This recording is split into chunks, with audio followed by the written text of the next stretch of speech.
ওই সন্ধ্যা ঘনিয়ে এলো, এখনো পর্যন্ত কি তোর বাবার চলে যাওয়া শেষ হয়নি? দেখো আমার কাঁদতে শুরু করেছে। ওরে তুমি কাঁদলে আমি কিন্তু নিজেকে অসহায় মনে করি। দাদা না আর কান্না না, এবার তোর হাসির পালা। নিজের কদিন বাদে ওই নামি লোকের দামি বউ হতে চলেছি। কিন্তু আমার যে ভীষণ ভয় হচ্ছে দাদা, ভীষণ ভয়। কিসের ভয়? ওই বাচ্চাগুলো আপনার থেকে সমাজ উঠছে কেন? স্বপ্নের ফুলটা ওই যদি স্বার্থপরিত বাচ্চাগুলো থেকে উঠছে কেন? এলোমেলো হয়ে যায় দাদা। ওরে না, কিসের মাসটাকে ভগবান। কিন্তু ওই ভগবান যদি কোনোদিন শয়তান হয়ে আমার ভালোবাসাকে গলাটিকে ধরে। ভুল ভুল ভুল, এ সব তোর মনের ভ্রান্ত ধারণা। তুই কি ওই দেখ বলছিস নিচে দাদা? বাচ্চাগুলো। নয়তো কি, এই যে বনমালীর মুখে শুনলাম তোদের গোপন সম্পর্কের কথা, আমি বিশ্বাসই করতে পারলাম না।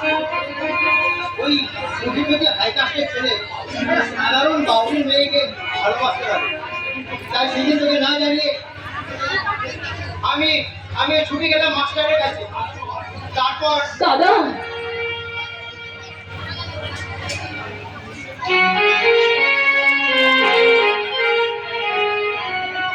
সেলফি তুলে পাঠিয়ে গেল।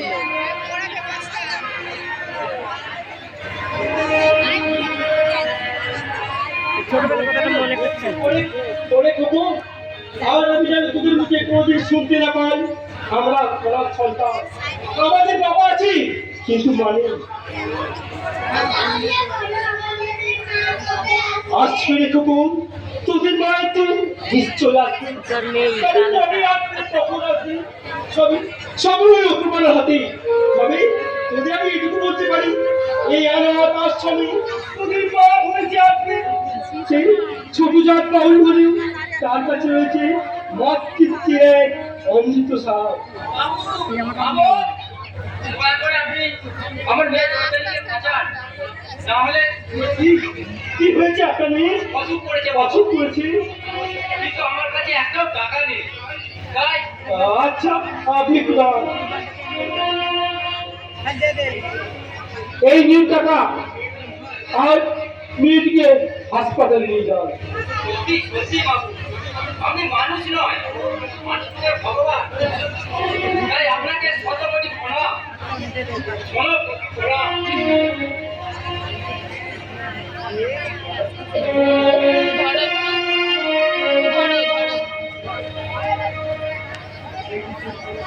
তাই সেই দিন সেই অপরূপ দৃশ্য দেখে আমার মনের পঞ্জীভূত ময়লা সাদা কাগজের মধ্যে পরিষ্কার হয়ে গেল। তাই ওই পৃথিবীর লক্ষ লক্ষ কোটি কোটি মানুষ বেইমান হতে পারে, কিন্তু ওই ঈশ্বর মাস্টার না। ঈশ্বর মাস্টার হলো এই যুগে মানুষ যুগে ভগবান, মানুষ যুগে ভগবান। দাদা দাদা ইয়ালি ইয়ালি বিমান করে মুখ ঘুরিয়েছো।